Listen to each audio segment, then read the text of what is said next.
Hey there, and welcome back to Masters of the Cinematic Universe. I'm Joe. With me today, as always, is Doug and Eric, and we're here to talk some films and movies. What's up, guys? Hey, films and doing? movies? Yeah, some are films because they're actually like quality, and some are just movies. That's true. There is a separation there. This may be a good example of it tonight, honestly. Yeah, I would think so. Like Goodfellas was a film. This is more of a movie. Yes. Yes, absolutely. Can I quote my wife after we watched this? She said, "Well, that was a movie." Yeah. I was trying to like think of like a tagline for this movie also, like that would like, you know, where you get that punch, like a story about aliens taking over Earth, or a story about people fighting ghosts. This one's like, what the fuck just happened? Exactly. That's my 100% tagline for this accurate. movie might be the 90s.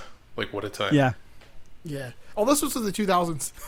No, really? When yeah, was actually. This? What Hold year on, was this film made? Well, we'll get to that in a second. It's one of my trivia things I want to talk about. But let's Yep. go around first and say what's been going on, guys. What's new in your world? What's I want to say Brian's line, but I'm not going to do it.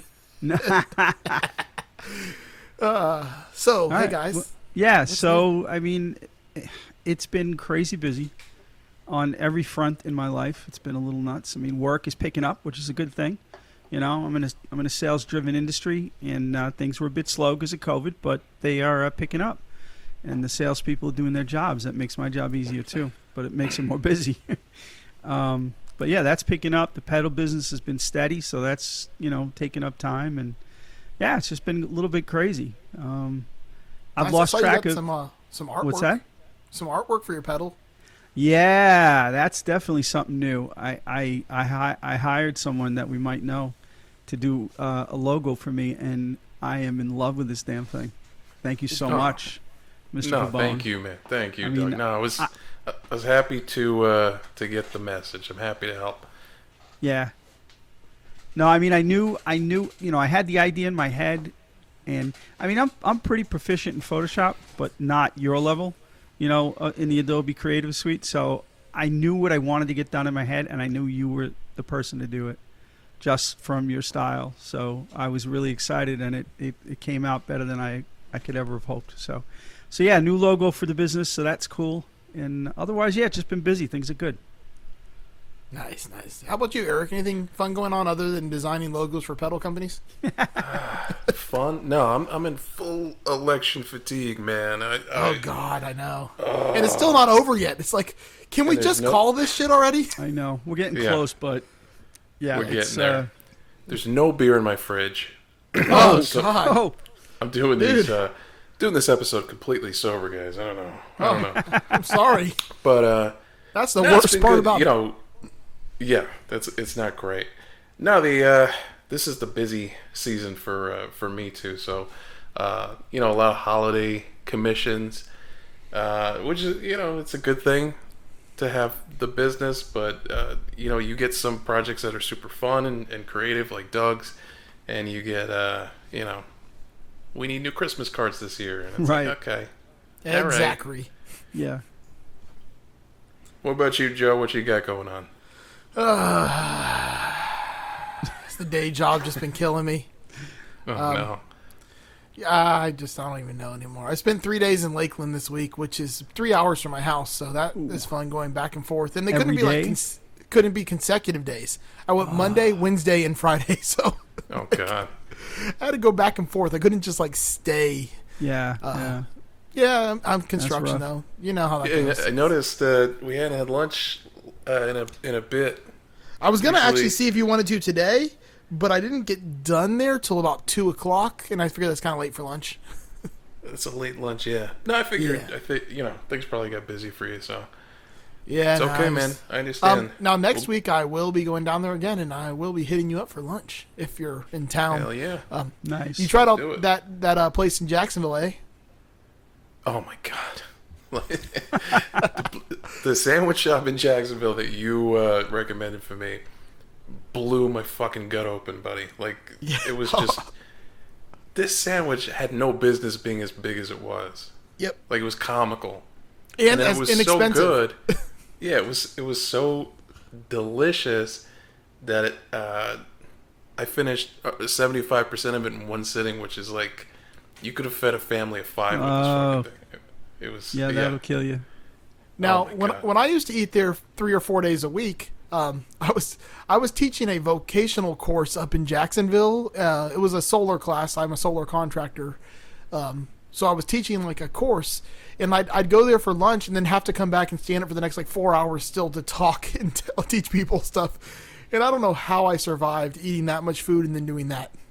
No, that's nap food. That tripletta though, man. Oh. Damn, I'm getting hungry just thinking about it. I guess I'm in big trouble. Oh, you saw what I did there? All right. Yep, All you right. did.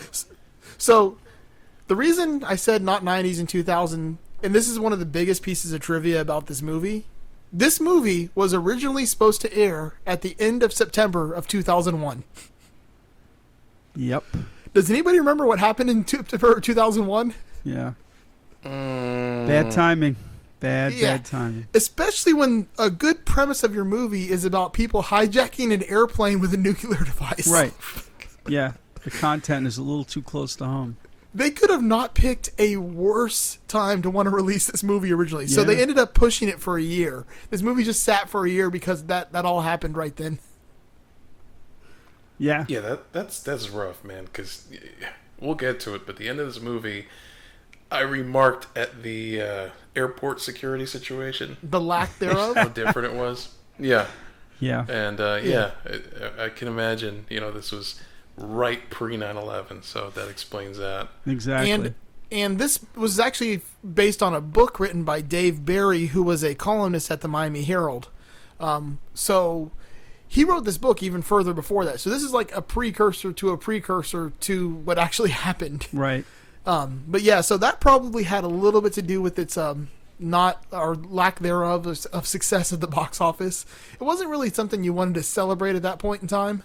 No, even a year later. Nope. Yeah, but the shots were Elliot. I'm not going to use their real names. I'm going to use, which is Tim Allen's character, but Elliot, when he's in the Miami Herald, that was actually filmed at the Miami Herald. And the reason they got access was because Dave Barry, who wrote the book, was a columnist for the Miami Herald. And the character of Elliot is supposed to be basically based on his life. Right. So that's a whole mouthful, but we'll get into that as the movie goes on. This movie was directed by Barry Sonnenfeld. You might know him from a lot of other stuff, but not this movie in particular. Actually, this is one of those movies that every time I tell somebody like the name of it, they go, "Oh, you mean Big Trouble in Little China?" I'm like, "No, just Big Trouble." Like Tim Allen, a bunch of other, like the ensemble cast in this movie is insane. Like how they got this many like good actors to do this movie, I don't know, but. Well, I mean, that was in the middle of Sonnenfeld's heyday. Not that he's past his prime now, but I mean, he had done some hot movies. Yeah, so it was easy for him to get. Started out with with Addams Family. Yep. You got Get Shorty. Get Shorty is one of my favorite films. I love that movie. Men in Black, Wild Wild West. Yep. Men in Shout Black out to 2. Brian. He loves his Wild Wild West. Oh yeah, he does. Yeah. I heard he's partial to the Lawless. What's his name again? Loveless or Lawless? The weird spider guy. Oh, Loveless. I think it's Loveless. Loveless. Yeah. I don't know why my mind went to Lawless. But of course, he did all the Men in Blacks, and then he was producer on the new Men in Black and the TV series The Tick, which actually is an insanely good show. I don't know if you've watched that one. That's the original one. Yeah. Well, With, he did Patrick the original Warburton. one, but then he also did the new one. That's the Amazon series. Oh, okay. Oh, he Yeah, did? I dug the new one too. Yeah, the new one was because really I good. really dig the new one. Dude, the new I one's didn't realize he amazing. was involved in that. Yeah, he's the executive producer on that Oh, one. all right. Producing. Yeah, that makes sense. Okay. Yep. So he is a director who's done quite a bit of things that have made quite a bit of money. This one didn't do so much. No. Although he did deliver to this movie. Now, this is the crazy part. He did this movie $1 million under budget with the cast that's in this movie. Wow. Like, I mean, the majority of money in this movie just had to go to paying the cast because, like, I can't see anything else in this movie costing like, that much money at all. No, that's true. That's very true. So So this is one of my favorite movies of all time. So that's going to probably be reflected in my score at the end. I'm sure it'll be very different for everyone else. Might be. It's got a lot of stuff I like in it. It's got dry, deadpan humor. It's got an ensemble cast. It's got that feeling of a movie that can go any which way at any point in time, or like a story that starts off in like 400 places but all ends up in one place. Right. I do find myself always leaning towards those type of stories, whether it be TV shows or movies. I like things with moving parts, where not everything is based on just one through line. Mm-hmm. You got lots of stuff going on. And it takes place in Miami. So, I mean... Well, that's and definitely a it also, qualifier for you. It also makes fun of Gator fans. Like, because growing up in Miami and being a Miami Hurricane fan, and now living in Gainesville surrounded by Gator fans, Yeah. I feel for Dennis Farina's character. Like that is, you know, and that I've sat around in that time when this movie came out, Miami was like on their heyday of winning national championships too. It's like Miami was the best team in football. And I remember those sports shows where people would call and be like, well, Gator fans want to talk all this crap. But this is like stuff I vividly remember happening on the radio. So Right. that had a special place in my heart when I heard those scenes. Which this episode is going to be a little different, also from our normal episodes, as I'm going to cut in some of the actual like audio from the movie for certain quotes, just because I think it'll be better than me butchering the quotes. Since really the only thing about this movie, is there really much of a plot? Did you guys find a plot? There's like 12 or so plots. Yeah, Exactly. that qualifies as one plot. They meander in and out and sometimes touch each other and then just sort of drift off again. So Yeah. Now, also, I will say, as a person who grew up in Miami, it's not the small town feel that they make it feel like. They make it feel like everybody's running into everybody everywhere. Right. Like, that is not how it is. You barely ever see anybody you know in Miami, and nobody talks to each other. sure, it's like any big city, you know? Yeah, they brought the charm of it, which also the areas they filmed in are drastically far apart from each other. So it's kind of weird that they make it seem like it's really, really a tiny spot. But all that being said, I'm going to let Mr. Jason Lee, or better known in this movie as Puggy, take it for a second here and kind of give us a brief synopsis of how this thing should start. God said to Noah, I am going to put an end to all people, for the earth is filled with violence because of them. You are to bring into the ark 2 of all living creatures to keep them alive with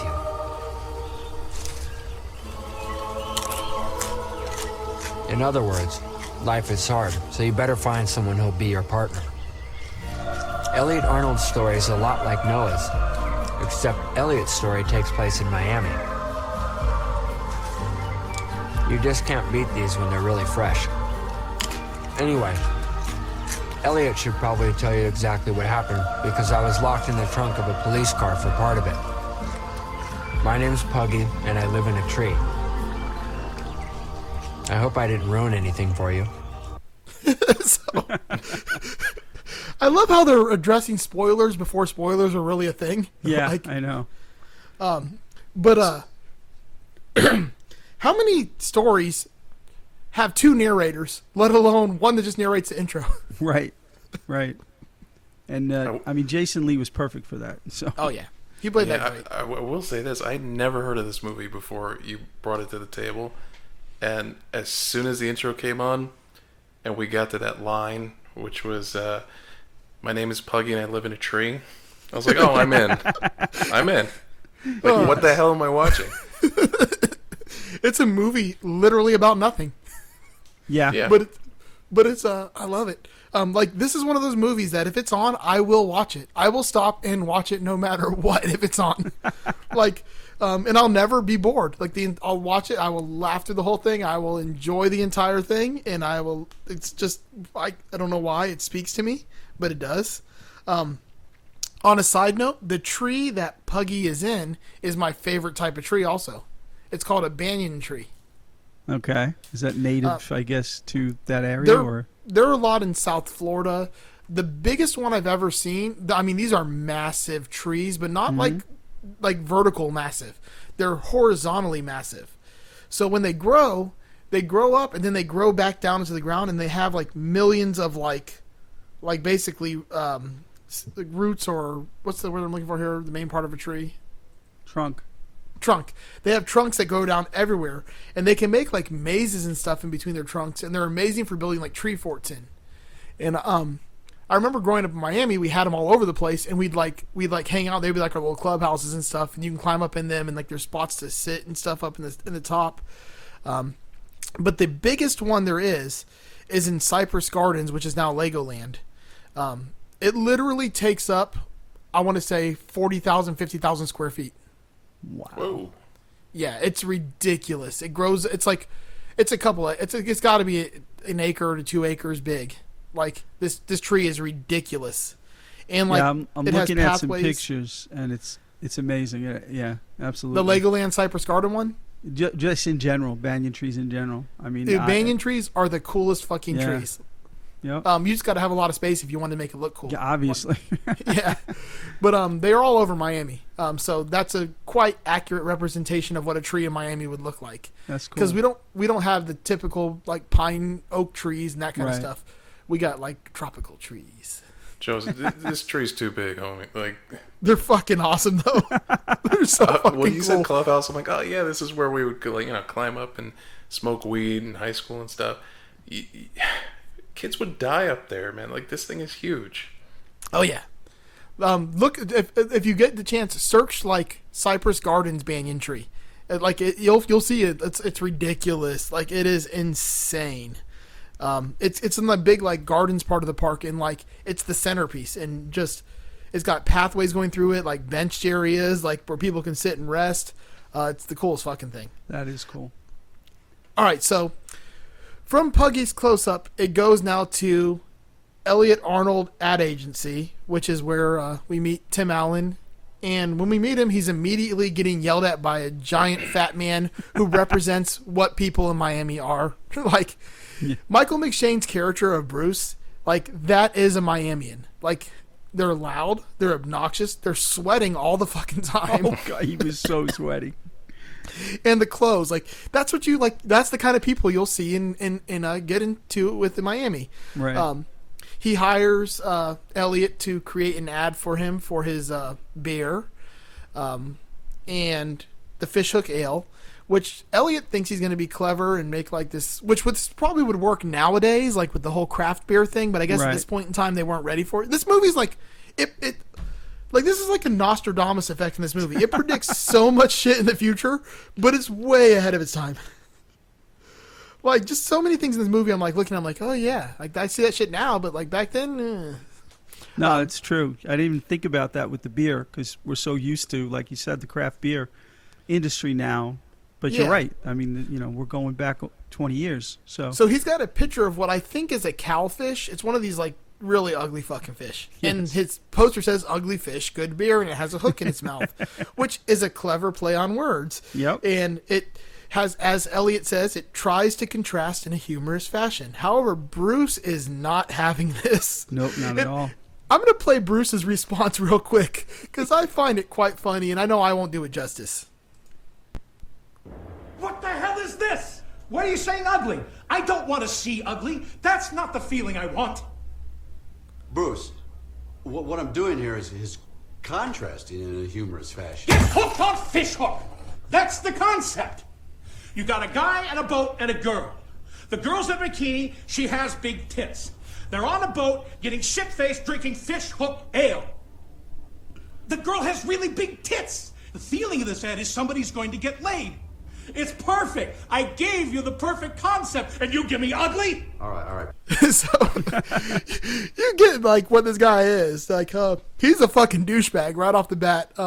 But like I somehow just connect with him because like these are the people I grew up around. Like I'm like, this is just fucking Tuesday. This is how the people like. He's in a bikini. She has big tits. The feeling is someone's gonna get laid. She has really big tits. Yep. I like that he has to reiterate it, like in case he didn't get the first time. Yeah. So while this is happening, Elliot starts to kind of fade out, and then he starts narrating his backstory, where he kind of tells you like a little bit about himself and who he is. He had a nice house. He had a wife. He had a good job about a year ago. He worked for the Miami Herald. He was a columnist that wrote offbeat columns. He had won 2 Pulitzer Prizes. But then, things happened. This guy, Ken Deaver, showed up, and he wanted him to write this story on the daycare crisis.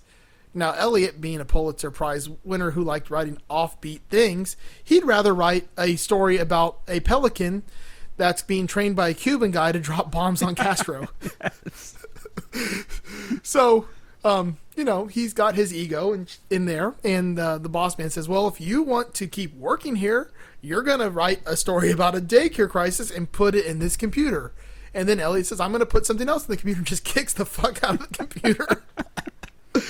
Apparently, that was the day he had found out his wife had been having an affair with a tennis instructor. And in hindsight, he probably should have just written the daycare article. I know, as he walks out of the office with the monitor on his foot. Yeah, it's like clunk, clunk. It's the visuals in this movie. Like I said, it's just a fun movie. Like, I don't know how to this. A lot of our movies, there's a lot of depth and stuff to them. Yep. This is all fucking surface. Like, surface fun, dumb yeah, fun. It's surface That's fun. what it's about. So we zoom back into the ad agency where he's getting continually yelled at by Bruce. I can get ugly for free. Then his phone rings and he answers the call and pretends it's a person named Nigel. However, it's actually his son, Matt. And Matt wants to borrow the Geo. Which sets up a whole bunch of more jokes. But he says, me and Andrew have to kill a girl. And then his father replies, Andrew and I. Yeah. Doesn't fucking care about the kill a girl doesn't part. correct the murder part, Just the grammar, because he's a Pulitzer Prize winning author. Then we cut to a scene where he starts talking about why Matt hates him, and he's mad about the Geo. He doesn't care about the divorce. He just cares that he bought a fucking Geo. Matt says, "How many clowns can this car hold?" Yes. And then back into his narration, he says to Matt, the Geo was a 48 mile per gallon symbol of my bad luck, wrong choices, and missed opportunities. Doug, have you ever have a Geo? No, I never had a Geo, but I did have one of the first Hyundais ever sold in the States. Oh, God. 1986. How would that compare to the Geo? It's the same shit, different smell. Seriously. Yeah. And the Hyundai was shit brown. That was the color of it. So, yeah. Did it actually come in the package like that, like shit brown? Like yeah, that was the option? they may have called it shit brown, but listen, it was $49.98 with 0% financing. So, did you get the undercoating? I probably did. So next we go over to Miami International, and you get more of Elliot narrating. His second chance opportunity just came in on Flight 57 from New Orleans. It was in a suitcase, sandwiched between a quarter ton of frozen crawfish and a Dalmatian that gave birth to a litter of 17 over Lake Okeechobee. Yeah, something like that. The Dalmatian made the news. And you get your first joke about it looking like a garbage disposal. Yes, that's a theme. Yeah, so there's multiple times that this thing is going to be referred to as a garbage disposal, even though it's really a nuclear bomb. Now we get introduced to two of my favorite characters in the whole movie, Henry DeSalvo and Leonard Ferroni. They are hitmen. They're hired as Dennis Farina, rest in peace, the legend, and I can't remember the guy. What's his name that plays Leonard? Someone IMDb this while I talk. Keller. I'm looking. Jack Keller. Jack Keller. Jack Keller. Yeah, for some reason he's a I great was character thinking, actor. He's been in a ton of movies that you might not know his name, but he's that guy from that thing. Exactly. Ed Zachary. Yeah. Oh God. Yeah, he was perfectly obnoxious in this movie. Yes. Yeah. Yeah. Somewhat dim-witted, but good at what he did. He's the perfect sidekick. Yeah. Exactly. So they come in, and then the first thing he says, "So this is Miami. They can keep it." Which to me is like the typical New Yorker or New Jersey type of fucking thing to say. 100%. We get the narration that they're there for a reason. They have a Remington 30-06 hunting rifle with a Bushnell scope, and it says Charlton Heston shoots bighorn elk with his, but they'll shoot anyone with theirs for $25,000 a piece. Yep. They drop the gun out, which is another repeating theme. And the guy and the old guy getting on the bus looks at him and goes, "Hey, we play golf with the guy that cheats." That's a great line. But the reason they're really there is to kill a man named Arthur Herc, who we're going to meet here shortly. Which, when it comes to Arthur Herc, Stanley Tucci, I think was the only person given like the reins to like actually act in this movie. Yeah. He fucking just goes off in this movie. Well, that's a nod to his talent. He's one of my so favorite good. actors. That dude can act. He is so good. But in this movie, like the character he plays, like I've met this guy before. Like I've met this guy many times. Like, I wonder if the reason this movie rings so in tune with me is because like I know these people. Like these are the people who I grew up with. Yeah. Well, I mean Like- that's a nod at Dave Barry. I mean, Yeah. he was able to move that from the book to the movie, and Yeah, I'm just and assuming that. keep it real, With the fact like him being a Miami columnist, like he was very familiar with Miami also, so he probably like nailed the Miami people. Yeah, exactly. Next, we go to the Miami River, which is a very dirty, disgusting river. There's like a really nice part of it, like right where it first comes in from Biscayne Bay, like where it goes by Key Brickell in like part of downtown. And once you get a little bit in from that, it's a really fucking disgusting, nasty ass river. Well, he did a good job which is of portraying that. which they did with the Jolly Jackal, the bar that Puggy's boat comes in. He says he moved from his place in Boston, which was a cardboard box. Where he was reading Martha Stewart's Living, and it said Miami had some of the finest Cuban restaurants. And since he loved Fritos, he associated them with Cuban food. So he pulls up to this Russian bar called the Jolly Jackal. He comes in and orders a beer and some Fritos. Yes.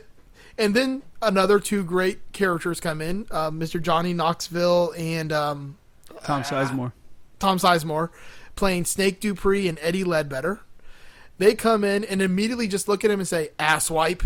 It's fucking Puggy. Nothing else, just look at him and say, "Ass wipe." So they steal Puggy's money that he had left on the counter from his change. Like, just not even like hiding it. Just kind of like look over, Just put reach their over hand, and take it. take the money. There's no one else in this bar, too, also besides the two Russian guys that work there. So it's like, he knows they took the money. Like, it's not like someone else took the money. So Puggy, like, stands up to them and tells him to give him his money back and immediately gets his ass kicked. Yep. The Russian dude grabs the aluminum bat and beats the shit out of Snake with it. And then, they chase him out of the bar, basically. And then he looks at Puggy and says, "Don't worry, you can drink for free." And then, like, he says, "We sponsor a girls' softball team." Right. Perfect cover for what they're doing. Like I said, it's the deadbeat humor of this movie that I love. Yeah. Like, it's just, it's so on point. Because it's not like they're not trying to make a joke. It's just like, he sponsored a girls' softball team. Yeah, the It's so pacing of that dry. scene was really funny too.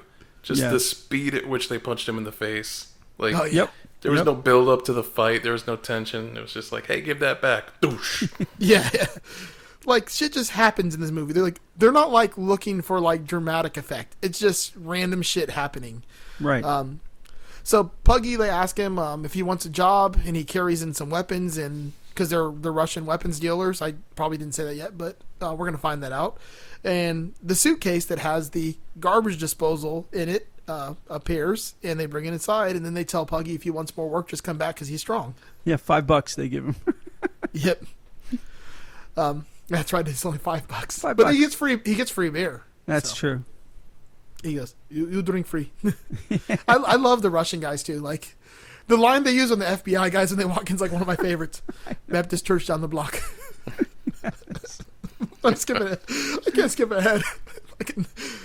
So now we go to the Herc residence, which is in the real house itself is in like the Coral Gables, Coconut Grove area. I mean, that's one of the really nice neighborhoods of Miami, like where the rich people live. Okay. Well, it makes sense given the house, yeah. Yeah, I mean, it's got a fucking whole like wall made out of coral rock and shit too going around it. Yeah. I mean, it is a nice fucking house, and it has a giant banyan tree in the backyard that Puggy climbs up into. And Elliot's over, narration comes over and goes, he's been in Miami for a day and has a better career and better neighborhood than I do. Then he looks over and sees a very young Sofia Vergara on the back porch. Yep, almost Miss Nina. unrecognizable. Yeah, like the first time I watched it, I'm like, who is that? Then I was like, oh shit, that's from Modern Family. Well, not the first time I watched it, but like one time after I had watched Modern Family when I watched it. Exactly. Because I watched this movie originally in 2002. I'm one of the few people that saw this movie in the movie theaters. Oh, wow. Yeah. Yeah, I never made the Sophia connection there. The whole movie. Really? Oh, well, Yeah. that and the same thing about the Jenny's Zoe Deschanel. See that Yeah, I one? mean, Caught right she's away. a kid in that movie. I could tell it was her. Yeah, but see, when I watched this movie, she hadn't done anything else yet, except for like, she did The New Guy with DJ Qualls right after this. Yeah, almost the same year. Yeah, I'm Yeah. looking. I mean, Sofia Vergara, that was her first, like, U.S. or American role, Yep. and only her second role total. You know. So we owe this movie for her coming to America. So Matt and Andrew pull up in the Geo, which we'll later find out in the movie. They're listening to a band called the Seminole Fluids. I wonder if our friend from Just Surprise Me, RJ, would think that that's punk rock. Probably not. There's some qualifier that's missing there. Yeah. Matt tells Andrew, my dad thinks he's a loser, so he bought a loser's car. Yes. They open the back hatch up, and there's a Super Soaker 600. It holds a gallon of water, and it's accurate up to 50 feet. They call the car a Turdmobile and jump over the back wall. After Andrew asks, should we just go through the front door? Which, you can't go here to kill somebody. You can't go through the front door. Right. Now, there's another recurring theme in this movie, and that's a very famous person who at the time had not been indicted yet on embezzlement charges.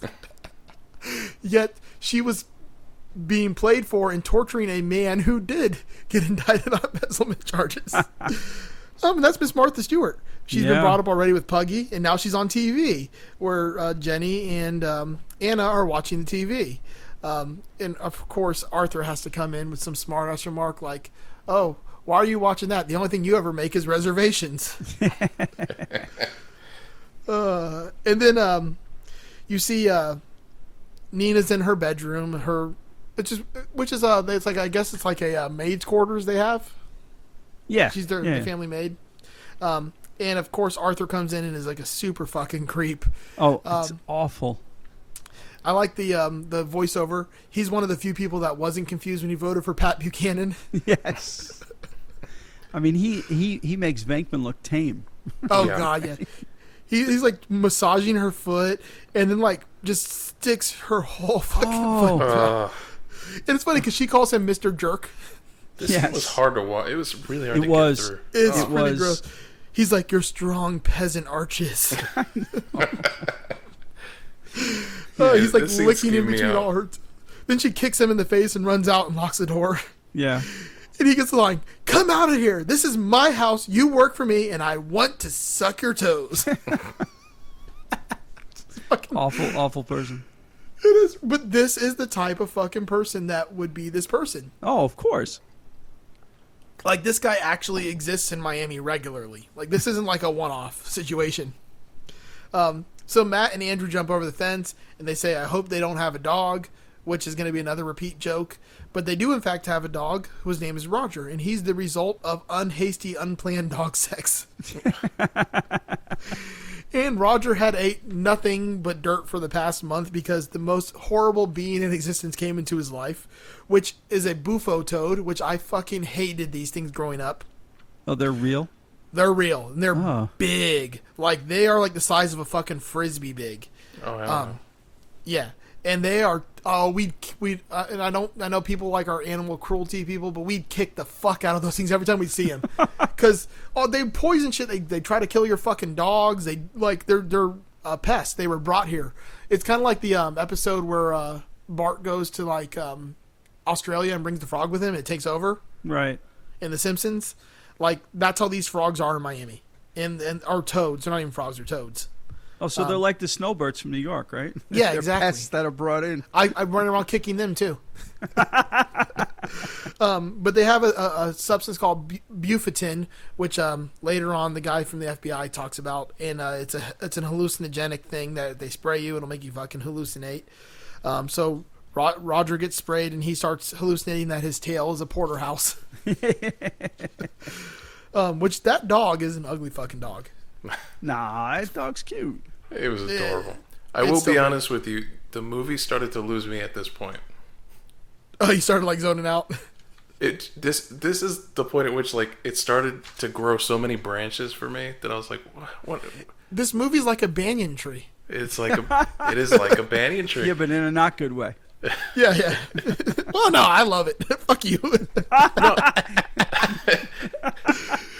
So, this is the part where he actually comes in and makes the comment about making reservations. Then he changes the channel to Xena Warrior Princess. He loves his Xena. He's got to have the Xena. Which, in this point in time, I will tell you, my grandpa used to watch nothing but Xena Warrior Princess and Hercules with Kevin Sorbo. So, like, in Miami, and he was bald. And oh, that's great. This is bringing back memories. So Henry and Leonard also pull up. They jump over the fence also and say, I hope they don't have a dog. Which, of course, they have a dog. All right, so let's shoot him so we can get the fuck out of here. And then basically they start getting bit by mosquitoes, which he corrects the other guy and says all mosquitoes are female because they suck the blood out of you or something. Right. Which I hate mosquitoes. That's another accurate portrayal of Miami that I'm glad they got in there. I'm sure they're... well, I'm not sure about you, Doug, but I know we're we get inundated with mosquitoes, especially down by the water. It's awful. I know Orlando has its fair share of mosquitoes. Yeah. Bro, there's a mosquito in my house. I want to say for the past 3 nights, and it waits until I'm asleep to just bite my legs. Yeah. And I'm scratching in the middle of the night, so I'm bleeding in my sheets. That's terrible, nice. man. Dude, yeah. I was sitting outside the other night on Halloween. We set up out front a little table, a distance away from the candy bowl, to wave at people as they came by. And the mosquitoes just bit my ass in 40 places. Nice. Because the next morning I woke up, just my ass was itching like crazy. I'm like, God, mosquitoes. Yeah. See, at least we get a seasonal reprieve here. We don't, we only have them in the summer. Another favorite line of mine. They said, I hope he doesn't have a gun. This is Miami. He has a gun. Oh, that's definitely true. Yep. So Matt runs in to shoot Jenny with the squirt gun for his game Killer, and at the same time, Henry shoots and hits the TV. The mom tackles Matt. Arthur runs into Nina's room. Nina runs outside. Andrew takes off. Puggy watches the entire thing. Nina falls. Leonard trips over Nina. Then Puggy jumps on Henry, grabs the gun, and with the police coming, Puggy gives the gun back to Henry, who leaves with Leonard because you don't want to be standing here when the police come with that gun. And then that's why Eric just lost it. Because there's and as quickly as I read it, that scene plays out. Oh yeah, it does. And your head's spinning, and you're going, "What?" It started to feel like this movie was like if Kevin Smith made Pulp Fiction. You know what I mean? That's a fucking great description. That is very good. I like that. So the police show up. Matt's getting choked by the mom as Monica Romero, also known as Janine Garofalo, comes in, and Roger immediately bites her in the crotch. Yeah. And then the guy who's in everything ever comes in, and that's Patrick Warburton playing Officer Walter Kramitz. He picks up the squirt gun and says, "Oh, it's a squirt gun." I can't really do a good Patrick Warburton verse. Can you guys do that? His voice? It's hard because it's so low and it's dumb. Besides, not that he's dumb, but he plays really dumb better than most anyone in movies and TV. I think him and Samuel L. Jackson are fighting for the most roles ever in something. He gets a lot of work. Patrick Warburton gets a lot of work, and a little bit of trivia. I might be stealing some thunder, but he voices Buzz Lightyear in the the Disney Channel Toy Stories. And as Tim Allen does Tim Allen, the movie. Does the movies. So that's pretty cool. Yeah, so we get both Buzz Lightyears in this movie. So the Arthur comes out and talks shit. So I'm going to give you the line about Arthur because I just got this one also queued up for when the police come. So this makes me laugh. This is Stanley Tucci acting at his finest. About time you putzes got here. And your name is? This is my house. Good for you. Your name is? Arthur Herc? I know the mayor? What took you people so goddamn long? We came as soon as we got the call, sir. My TV. He broke my TV, you son of a bitch! I'm gonna make you pay for that, and you're gonna go to jail! Is this squirt gun, sir? What? Squirt gun. It's a good thing you ran away, Arthur. You might have gotten wet. Shut up! Easy. Don't tell me easy, this is my goddamn house! And these are my handcuffs, and if you don't take it easy, you'll be wearing my handcuffs in your goddamn house. I love it. It's just the way they write the fucking, like, the responses. It's like they're smart ass responses to everything. And he is so- the king of this the snarky comeback. I Yeah. mean, that's what he excels at in a lot of his roles, whether he's playing a good character with snark or just a downright shit. You know, he's like- the pro at that. She asks, "Who are you?" This is my house. Yeah. I know the mayor. Arthur Herc, I know the mayor. Yeah. It's like, Matt starts to explain what happened, which is me and Andrew came here, and then the mom fucking goes, Andrew and I. Yeah.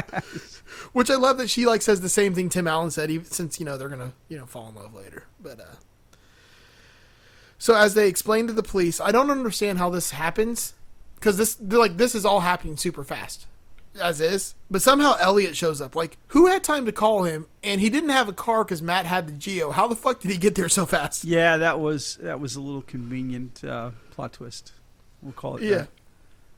Yeah, I was trying to figure that one out. I'm like, something doesn't make sense here. Well, I, I mean, I had to assume too, no cell phone, right? So he Yeah.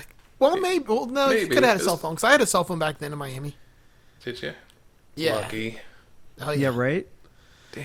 No, I mean, Yeah. look, the movie's an hour and 25 minutes long, so I guarantee you there's a lot that ended up on the cutting room floor for whatever reason, and an explanation for that might have just ended up there, and we'll leave it at that. Yeah. So Herc's going on about his 39-inch horizontal, and of course, Jenny goes 35-inch diagonal. Yeah. Elliot comes and trips over his word. I heard he squirted your daughter. I mean, he got her wet. And I gotta say that double entendre stuff, it was a little obvious, and that's another reason why this maybe falls a little short for me, is because it's kind of funny, but they missed on it. It's too obvious. So It I did kinda have is. some issues with that. A little bit, yeah. Kravitz is like, while they're all like talking, he finds a bullet in the TV, and then everyone asks where's Nina at, and of course Nina wakes up with Puggy and thinks that he's Jesus. Jesus. Yes. Jesus? No, Puggy. And she says she won't tell that he's living in the tree. Right. I'm like, what the fuck? I know. Guy shows up in a tree in the yard in a rich neighborhood, and she's not going to say anything. Yeah, well, she's pissed off because he's sucking her toes anyways. Yep. This was yet another plot thread that I just wasn't ready to go down, man. I was like, okay, there's a love story in here too. All right, just keep throwing it in the bucket. Yeah. Now, somehow Henry has now driven like 30 blocks north to Overtown to make a phone call on a payphone to talk about his failed assassination attempt, and some like cholo gangsters come up, and he pulls the gun out on them, and like immediately, oh no, we're cool, dude, we're cool, bro. Yeah. Which we get back to the Herc residence, and I got another continuation of Arthur Herc yelling at the cops for you guys here. I'll tell you who did it. It's probably some goddamn kids. Because these goddamn kids today, they all got goddamn guns, and they're all sniffing glue. Any additional insights, Mr. Herc? Any information can help us to protect you. I seriously doubt that you or any other member of the police force in this town could protect their own dicks with both hands. Thank you for that observation. I'm not going to arrest you, Matt, unless Mrs. Herc wants to press charges. Hey, kids. I want to press charges! Cuff them! Hands are kind of full right now, what with holding my dick and all. Fucking Janine Garofalo does have great lines in this movie. Oh, yeah. Definitely. She pretty much won, like, some of the best lines of this movie. That's why I figured this was a better way to do this, because this movie's just so fucking full of quotes. Oh, that, absolutely. I think that's why I love this movie also, because I love quotable movies. Yep. And, like, every line in this movie pretty much is a quote. So, Arthur's pissed that they can't. So that Anna and Elliot walk out Anna and Jenny walk out Matt and Elliot. God, fucking too many names in this movie. Too many people in this movie. Jenny gets all excited because she sees the Geo, which Matt was embarrassed of because her biological dad sells them in Tulsa. Yeah. And then she says, I hope he didn't sell you an undercoating because it's just bullshit.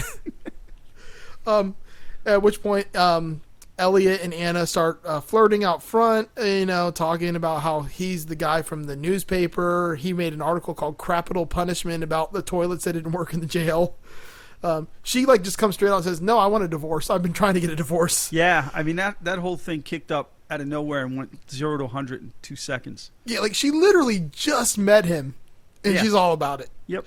So Jenny, takes his tape and says she's into seminal fluids. Yes.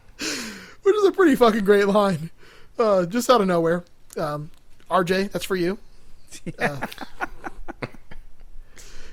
So on the ride home, we get the father-son bonding moment where he says we're going to blame it on rap music and violent TV. Yeah. So Matt starts talking shit to him, and then, Elliot says, up yours, you little shithead. He's trying to, be cool, I guess. I don't really know. Right. Yeah, I know. Well, he's tired of getting shit from his kids, so. Yeah, and he's got a little bit of confidence since the chick was just hitting on him in the tree, or at the front door. Yeah. Fuck. So now back to the banyan tree, which is my favorite tree again. Nina brings Puggy a nice plate of food, but she made sure it had Fritos on it, even though I don't remember her telling her she was into Fritos. Yeah, I know. It just showed up. Yeah, she just, yeah. Yeah, but he does say he loves her, and she's all about it. She's Yes. like, oh, yeah. Yeah, that's another quick, accelerated love story. Yeah, very quick. Yeah. A lot of This love movie's at full first of 'em. sight here. Oh, yeah. It's Miami. It's magical. Oh, is that what you'd call it? No. Yeah. That's how it goes down there. You live fast. They call it the Magic City. Okay.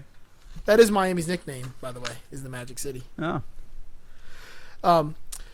So we're back at Elliot Advertising. Bruce is back again. And this time he's actually happy about the ad because he made the exact ad he wanted. They're on a boat. Yes. She's in a bikini. She has big tits. And then Anna walks in as Bruce is leaving. And I don't remember what the line that Elliot says, but it's something about maximum exposure or something. Yeah, I'm not sure. And she comes in, and you can tell there's some real kind of sexual tension building in the room. And he asks if she wants coffee, and for some reason, they start making out, and he's got this cup of coffee in his hand through the whole fucking room. I know. And I know it's because it has to be, but they could have at least put some dye in it because when the water splashes, it's clear liquid coming out of the cup. Right. They could have at least made it look brown. It probably would have been better if they didn't have anything in it. Yeah. He missed a great line that they gave Tim Allen when he offers her coffee. And she says yes. And he's like, well, it's really more of a dare than an offer. Yeah. And he's like, how do you like it? And she's like, sweet or something like that? Or soft and light and sweet or something? I don't know. She says, yeah, light and sweet. That's what cuts the tension, man. He's like, oh, light and sweet. Yeah. So they just start making out, and it plays this awesome song called Donde Estás, Yolanda, which I looked up because I'm actually going to use that for the outro, I'm pretty sure, because I love that fucking song. By Pink Martini is the name of the group, or the band that did that. I'm all about, fucking Latin music. I love Latin music. I know it doesn't seem like something I talk about normally in my other shows, but I fucking love Latin music. Well, it makes sense. I mean, where you grew up, How about you, it's an Eric? everyday thing for you. No, I'm not into it, man, because, I couldn't get away from it, when I was a kid. Neither could I, but I just embraced it. Oh, no, I couldn't wait to get, listen to some punk rock with RJ. That's funny. Sorry. I have to cough for a second there. I got mucus running through his stupid allergies right now. So Bruce comes back in looking for his jacket and asks if they have room for a third. As they're behind the desk. Which is exactly what he would say. It is exactly what he would say. He's that guy. He is, and I love that he recurs in this movie so many times. Yeah. Like, Yep. and after this point on, he gets basically made into a bitch the rest of the movie too. Oh yeah. So they calm down for a second, then start making out again, and then we zoom to a parking garage where Arthur is there to confront his boss, I'm assuming, about being hired for an assassination, and he has a wig on. I know, it's so bad. It's like the most terrible wig ever. And then he's like, I know things. I have evidence. And he says he's going to get the FBI involved. Yep. And then it goes on to a whole narration about the company he worked for, Penn Ultra, and how they were selling guns, and how Arthur didn't actually have evidence, but he knew where he could find some at. Then we zoom over to the beach where I guess, Elliot and Anna are taking a cool down after their office experience. And they start talking about their shithead kids in their fucking shitty apartments and how they're not available because he lives in it now. The next scene, which quickly cuts to a place that I made so many fucking jokes about growing up. It's at Mast Academy, which is on Key Biscayne. It's across from Seaquarium and right next to the abandoned Miami Marine Stadium, which we used to go on the roof of. It was covered in graffiti. Like, we'd go there at nighttime and sneak up on the roof and shit. And, like, you can see all downtown Miami from there. What a delinquent you were. But Mast Academy was it's kind of like a magnet school in Miami. And it's, like, fucking nice. And that's the school they go to. Because you can tell clearly that's where they're at. Matt Andrews start talking about the everything, and Jenny comes up and she says that he wants to set up a new time where he can squirt her, and of course DJ Qualls Andrew is like being all like horny about it and says he's looking at her ass. But back to my Mast Academy joke.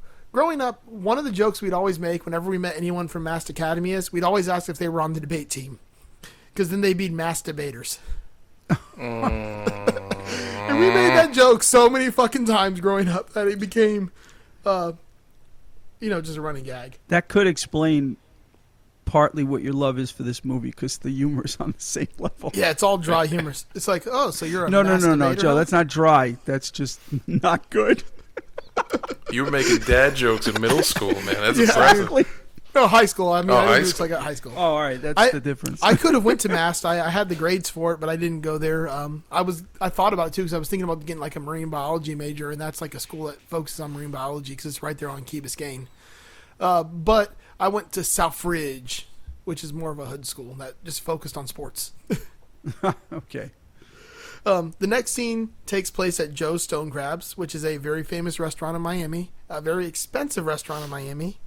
And Henry and Leonard are there eating, their meal and talking to the guy who's supposed to be hiring them about killing Arthur, and tells him, like, who's the other guy with the gun, which is really just a random occurrence that Matt came through that same exact moment that he did. Because in this movie, Miami's a small town and everybody knows everybody and everyone's in the same place at the same time. But another one of my favorite scenes in this movie comes up, and I actually pulled this one also, where guess who's back in the scene? There we go. It's Bruce. Yes. Bruce is back. And he happens to be eating at the same place that Henry and Leonard are eating, and literally sitting back to back with Henry at the same and time, smoking a cigar. So I'm just going to let them take it away because they can say this way better than I can. Excuse me.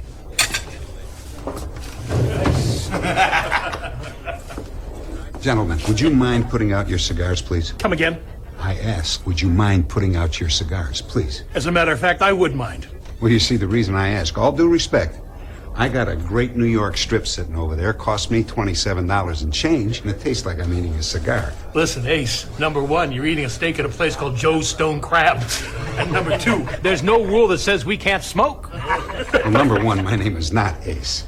And number two, I'm not talking about rules here. I'm talking about manners. You see, there is no rule that says I can't come over here and fart on your entree. But I don't do it. Why? Because it's not good manners. So I ask you again, in the nicest possible way, to please put out the cigars, okay?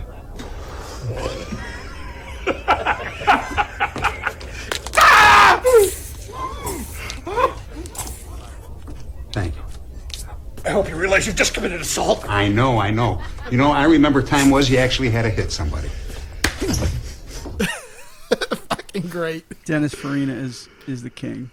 So guy- basically, to describe what just happened, Bruce is sitting there smoking a cigar with some of his fat buddies. Dennis Farina's eating a steak, comes over and tells him to put their cigars out. They don't want to do it. He blows smoke in his face, so he breaks his finger and walks back to his table. Yep. So, I know. and then tells the guy it's going to cost him $10,000 more for each of them, in order to pull off the killing. Sorry, my mind went blank there because this movie's just running through my head all at once. Which plot line are we on, man? Oh, I don't exactly. fucking That's the know. thing. Which plot line is it? He's even got Joe confused. Yeah. So, we see Eddie and Snake at South Beach, and see Arthur drive up in his Jaguar, which I'm not going to call it what they call it, but you can use your imagination, something that rhymes with Jaguar or just Jag in general. And they all seem to go to the Jolly Jackal, which once again they would now have to take from Miami, South Beach, across the MacArthur Causeway into downtown, then go through all of downtown, over across the river, up into Little Havana, Hialeah area to even get near where this bar is at. So this is a long distance, but somehow they walk there and follow him there. Yeah. Very convenient plot. It's very convenient. Plot Although point. it does start when it's daytime, and by the time they get there, it is pretty dark. So maybe. Okay. There you go. Maybe. Herc pulls up and he walks inside the bar, and he asks the Russians for a missile, and they say they don't have the missile, and they can sell him a bomb. He opens it up, looks at it, and he says, "That's a garbage disposal." And he has $10,000. Next, we go over to Bayside, which is another place I hung out quite frequently growing up. It was just like the fucking places where the Hard Rock Cafe was. There was all kinds of stores there. It was like an outdoor mall right there in downtown Miami. There was also great skating spots nearby because there was an amphitheater that was abandoned, and everyone would skate in there. And then there was like an abandoned park on the other side of it. Now that's the David Beckham, whatever the race car raid thing is, but it used to be this abandoned park called Bicentennial Park. The American Airlines Arena wasn't there at the time, so that was just a big empty space of land. And there was Bayfront Park. There's just so many skate spots there. Like for skateboarders, that was like the place. But digressing back into that, I thought I'd bring some skating in to get Eric's attention again because he's probably halfway out of this one. I'm hanging on. No, listen, man. I did like this movie. Spoiler alert. I enjoyed it. It's hard not to like it. It's bad. It's a bad movie, but it's so entertaining. Yeah, I was pleasantly surprised. So now we meet Andy Richter's character, Pendick. That's his name. Yeah, I know. See, this was one of the pleasant surprises. I love this Andy Richter scene. And he shows off his gun to like the other like security guard partner, even though he's not supposed to have it. And he also shows off a bottle of liquor that he's also not supposed to have more, and also not supposed to drink on the job. And then Matt and Andrew are sitting there with their squirt gun, talking about Squirt and Jenny. And then we get over back to the Jolly Jackal, and Henry and Leonard are sitting in a car, which I'm just going to say this once right now because I'm going to forget to say it every other time. But it's a Honda Accord from the early 90s that they're sitting in. And it has the automatic seatbelts. And the thing about the automatic seatbelts are, because I used to have this car. I had a 1990 Honda Accord, and I had the fucking automatic seatbelts. The seatbelt goes on backwards from a regular seatbelt. So, like, you normally, you pull the seatbelt down and then click it in. This one comes from the front of the car and then pulls itself to the back, and then when you open the door, it goes back to the front. So every time Henry goes to get out of the car, the fucking seatbelt hits him in the face. I hated those things. Oh, it makes me laugh. So, I don't know why, but there's these radio skits that go throughout this entire story also. And I was saying earlier, as Miami Hurricanes were a good football team back then, you'd have these radio skits. So I'm going to play you the first of these radio skits. One brave Gator fan to call. Where are the Gator fans now? All you Gator fans call when you win, but now that you lose, you don't have the guts to call in. I'm waiting for one, just one. What the hell are brave Gator fan Gators? to call in. Football, college. Morons. I'm a Gator fan, and I'm calling. And what do you have to say? Well, you said we don't have the guts to call, and I'm calling. That's it. You're calling to say you're calling. Yeah. This town gives me a headache. Why do you think he come here, a guy like that? Good job, nice house, plenty of cheese. What's he doing in a shithole like this? Maybe it's happy hour. Might as well have a bucket over my head. Keep walking. Don't do nothing stupid in there. As far as I'm concerned, this whole idea is stupid. I think we got Gator fans. I had to let it play to the I think we got Gator fans as fucking Snake and Eddie walk up. So they're sitting in outside the bar. They're watching Hurt go into the bar. Eddie and Snake start walking down the street. And I lost my train of thought there again. Oh, that's right. Then it switches scenes again. Like, this movie switches scenes so fucking fast. Now This is going to be a mess of an episode. That's all I right. apologize to anyone listening right now. Now, to digress a little bit, Eddie, played by Johnny Knoxville, this movie came out, when was this, like, in the Jackass sort of realm of things? Was this before or after that? This was, like, right before or, like, right at the beginning of Jackass. Okay, all right. Like, he wasn't, like, known for Johnny Knoxville yet, I don't believe. Like, he wasn't, like, the big Johnny Knoxville. He was in another movie right close to the time this came out also. What was that movie he was in? I wrote it down, too, because I didn't want to forget it. But Jesus Wild. No, that's not the one I'm thinking of, though. My brain. Men in Black. That's right. The other Barry Sonnenfeld Men in movie. Black 2. He was Men in Black 2. He wasn't Yeah. in the first one. So that was, That's right. Yeah, that was a couple. Yeah, it was like a year later. Yeah. Yeah, that's the one I was thinking of. He was just in Men in Black 2, like, right after this movie came out. So, I guess he must have made Sonnenfeld happy with his character acting. Yeah. Yeah, he did a pretty good job playing himself. Yeah, pretty much. Well, you know, they say if you do what you're good at, you never really work a day in your life. That's true. You know, That's not how that goes at all. Yeah, that was close. What blows my mind is, like, I think we're, like, halfway through the cast of this movie. Because I'm thinking about all the characters that, you know, popped up in this thing, and we're still missing a few, right? We're still missing, not to jump ahead, but our FBI agents. Yep. Okay. Yeah, there's still more people to get introduced. So it goes back to Bayside. Jenny shows up, and Matt has I don't know how he doesn't know his pants are fucking wet. Like, I mean, it looks like he pissed himself. They were soaked. I mean, like, Absolutely just soaked. drenched. She's like, "Are you happy to see me?" Of course. So they say they can't do it right here. They have to go to the back parking lot, which I've been in that back parking lot fucking hundreds of times. That's where we used to, like, hang out and shit. And then he goes, "Oh, I'm going to shoot you." And then Andrew says, "Well, shoot her in the crotch so you guys match." And she goes, "How about in the hand so I can get my first hand job?" Yeah. It's, like, just so fucking forced. Yeah, I was going to say, I would dug on this one. So with this dialogue, I was, okay, we get it. But, I mean, there's that snarky kind of fucking, like, that's how these people talked back then. I mean, you know, everyone was, this is like the early 2000s, late 90s. Yep. Like, that's kind of how people were back then. I don't know. Doug, this might have been like, you're like, fucking kids.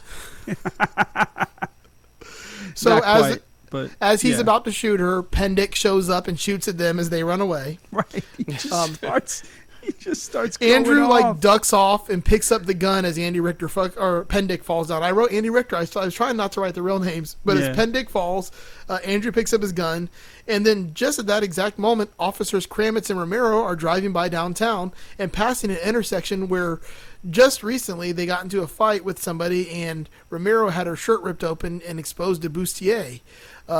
He couldn't get it. Kramitz could not get it out of his mind, and she looked over and said, "Do you want to have sex?" And he said, "Yes." And she goes, "Well, I don't want to. You're married." They pull up, and Andrew's running him. Yes. Yeah, but not Not that's right. He happily. goes, "But not happily." It's like so fucking like, this movie. So Andrew runs out with the gun in his hand. Drop the gun! And then, like, he drops the gun. Pendick also runs up behind him. He's out of breath. He accidentally admits it's his gun, then tries to say, no, it's not, and then drops the bottle of alcohol and takes off running. He runs away. And then Kravitz chases him down. There's no way, like, an out-of-breath, like, Andy Richter's getting away from a Patrick Warburton. Like, that's just not going to happen. But, like, just when you think about these characters, like, interacting with each other, it's amazing. Like, where else are you going to get all of these characters, like, these, like, individual, like, these actors acting together? Yep. Yeah, so it's a wild cast. I'm looking at the cast list now. You start from Tim Allen and work your way down to Rene Russo, Stanley Tucci, and like I said, you got the Kevin Smith element in there with Puggy, or no, Jason Lee. Jason Lee, yeah, sorry. Yeah, and then you have like just young actors like Sofia Vergara, Zoe Deschanel, DJ Qualls. Like these, like people are all people just now starting out in their careers. Right. And then Janine Garofalo, it's full 90s, man. It's like yeah, she's at the top of her game. Patrick Warburton at this time, I mean, he probably had only been in 100 things by this point. Now he's up to like 2,000. I wonder how many times he's played a cop. Like, it seems like he's always agent. a cop, or some kind of like law enforcement agent. Of course, everyone knows him primarily from Family Guy as Joe Putty. Yep. So we go back to the Jackal, where Snake and Eddie bust in and rob the place. They go to the register, and he's like, "Get the money." He goes, "Which one? This one or this one?"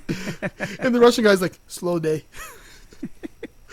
The Russian guys, like, I love their responses to everything. So he goes, "Give me your wallet," to Arthur. He keeps calling him the Kingpin also, which is kind of funny. Throws the wallet, hits him in the face, and falls in the suitcase. Throws the watch, hits him in the face, falls in the suitcase. Throws his keys, hits him in the face, and falls in the suitcase. It's like comedy rule 3 there. And speaking of the third time something happens, he opens it up and sees the garbage disposal. Which, it's funny that all these different people call it a garbage disposal. Yeah. He says, "I think I hear one of those silent alarms." That's a good line. I'm sorry. Yeah. Hey, Snake, I think I hear one of them silent alarms going off. They make Puggy go with them, as well as Herc, and on the way out, they accidentally shoot the TV, which is another comedy roll of, because that's the second TV now that's been destroyed in this movie by a bullet hole, and there is going to be a third one. No, don't worry. They go back to Herc's place because they want to rob his house because he's probably got all kinds of good stuff at the house. And meanwhile, they leave the $10,000 in the briefcase sitting right between the Russians. I know. They walk out, yeah. Outside, we go back to Henry and Leonard, and you get this scene of what I assume would be Doug telling a joke. And a Japanese doctor says, "Rady, you have Ed Zachary disease." And the lady goes, "Oh no, Ed Zachary disease, what does it mean?" And the doctor says, "It mean your face rook, Ed Zachary Reich, your ass." Get it? Your face rook, Ed Zachary Reich, your ass. Who thinks this shit up, huh? The funniest thing that in all that... these Gators ever do is talk trash. Then when they lose, you don't hear a peep out of it. Well, I'm a Gator fan, and I'm talking to you right now, so what's your problem? You said we don't have the guts to call, and I'm calling. That's Sony's These guys need a hobby. Here comes the best part. There's our guy. And I believe that's Tarzan. Where do you think they're going? Our boy's house? Ed Zachary. Ed Zachary. I had to let it play through the Ed Zachary part, sorry. No, I mean, the funniest line in that is, who makes this shit up? Whoa! And he like, whoa, and puts his hands in the air. Exactly. And Dennis Farina's face is just like, oh, shut the fuck up already. Yeah, but like, that's... you could tell, like, this isn't the first time he's heard a joke. Like, this joke. No, exactly. It's just what they do all the time. Yeah, it's like they sit there and wait, and he just tells fucking stupid jokes and stupid stories, and they try to listen to the radio, and it's just a fucking guy calling about the Gators. Well, that Gator fan is Sonnenfeld. Yeah, he did exactly. That. And then Dave Barry, I think, is the host. No, it's somebody Copen or something. Oh, okay. All right. Dave Copen or something like that is the guy who plays the host. Dan Copen. Or David Cope. David which Cope. he is actually a actual sports announcer also Okay. for All the right, Miami that makes area. sense. But yeah, Barry Sonnenfeld is the Gator fan that keeps calling in. Well, you're calling in. Well, why? Well, what do you want to say? Well, you said I wouldn't call in. It's like, how long can this fucking conversation go on for? Oh, you'll find out because it goes on even more later in the movie. I'd also like to comment on Dennis Farina's pronunciation of the word Tarzan. I've never heard it pronounced like that before. I love it. Tarzan? Tarzan. Yeah, Tarzan. that's a New York thing. Tarzan. Love it. Yeah, Tarzan. Where do you think they're going? Back to his house? Ed Zachary. Yeah, I know. I like how he always takes, like, the first time he, like, took, like, he's like, oh, what are those? Gator fans. This time he's like, where are they going? Back to his house? Ed Zachary. So he takes, like, the joke that's been setting up the entire scene and then just uses it as a punchline. Yes. Which And actually, I like I got to correct myself. Dennis Farina's from Chicago. So that's he was born in Chicago, so that's a Chicago thing. He That's seems like Tarzan. a New Yorker. Oh, yeah. Well, I mean, attitude-wise, Chicago and New York are pretty close together. But, Yeah, but pizza-wise, they're really far apart. well, yeah, there's a difference, but they're both good. I mean, one of those cities makes pizza, and one of them fucking makes a giant, disgusting swimming pool of sauce. Well, it's a casserole. Yeah. So All right, I'm I sorry know for I'm gonna get pissing off some all the hate from the Chicago, Chicago folks. the Chicago listeners.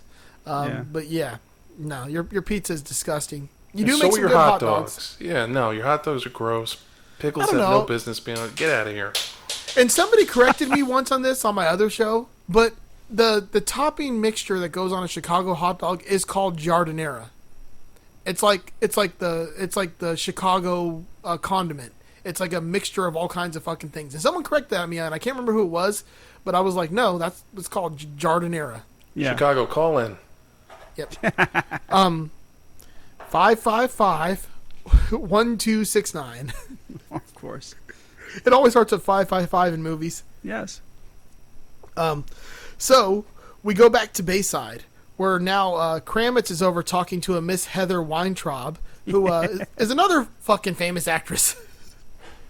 She is? Yeah, isn't that what's her name from what was that show? No, you are definitely not thinking about the right person because she ain't that famous. What's yeah? Well, I gotta look this up now. What her name Her was? name is Natalie Rose. She's been in 2 things her whole life. Really? The last one was 2006. Well, she looks like someone else that I'm thinking of, and I can't fucking think of her name. Yeah, I'm not sure, but I can't think. There's someone else that looks exactly like her that had a TV show back in the day.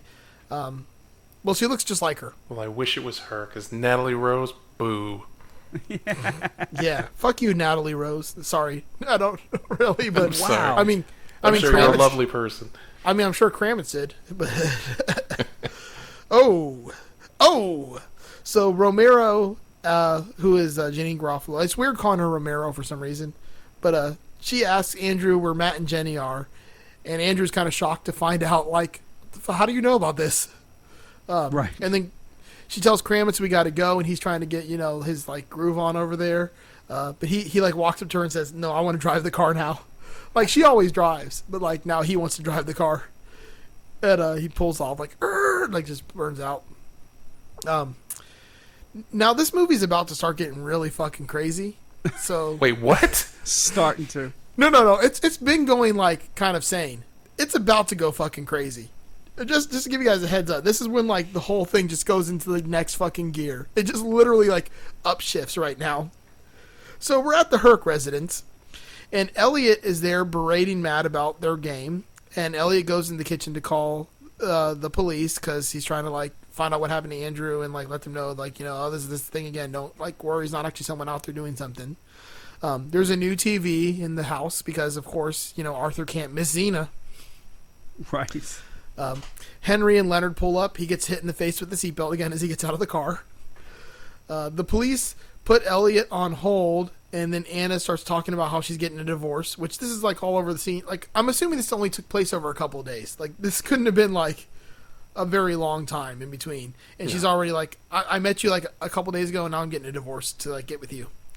Then all of a sudden, Eddie, Snake, Arthur, and and Puggy walk in and accidentally shoot the TV again. There's your third TV getting shot.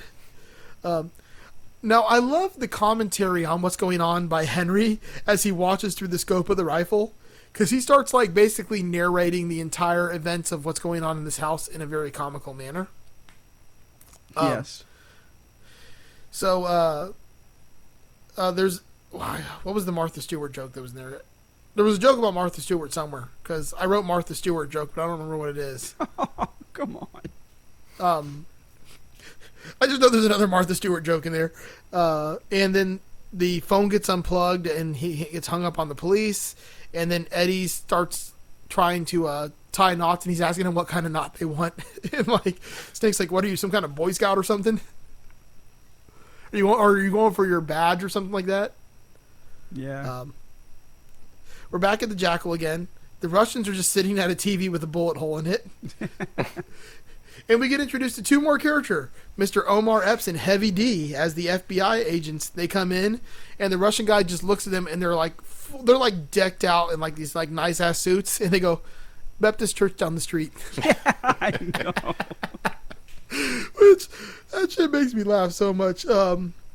So the FBI threatens the Russian guys that they need to show them like their weapons and this and that. They're looking for a bomb. The Russian guys ask for a warrant. The FBI guy laughs and goes, "We got this thing called Special Executive Order 768-04. Basically, they can do whatever they want. There's no lawyers, which ironically enough, this is a precursor to the Patriot Act. Ooh. Yeah, that's true. So once again, this is this movie predicting the future, like the near future too, not like even that far away in the future. Mm-hmm. They can do whatever they want. They can shoot you. I think I could shoot you right now, and like it would be fine. Would that be fine? Yeah, you could shoot you right now. So they go into the back room and realize that the suitcase with the bomb in it is not there. Dun dun dun. We jump quickly back over to the Herc residence where Romero and Kravitz show up, and Snake basically holds him at gunpoint the second they walk in the door. And then Henry and Leonard are once outside, and Henry's talking about the morons again. Moron 1 did this, moron 2 did that. Elliot is in the kitchen. He pulls the squirt gun and takes the bottle off and thinks it looks like a regular gun, so he's gonna go save the day with this squirt gun. Right. And he holds it up to Eddie's head. Ed, he's like, oh, he tries to be I don't remember what he says, Mr. Tough Guy speech. So basically, go ahead and I'll shoot him or something like that.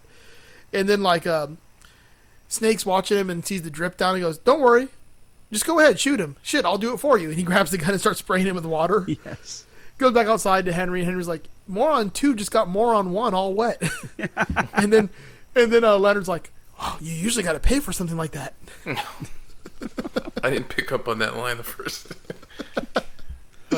Usually you got to pay to see something like that.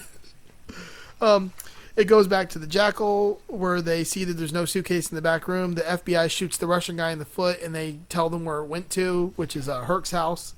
Back at the Herc's house again, Snake and Eddie now take Puggy and Jenny, and they're trying to go to the Bahamas. They go take the cop car.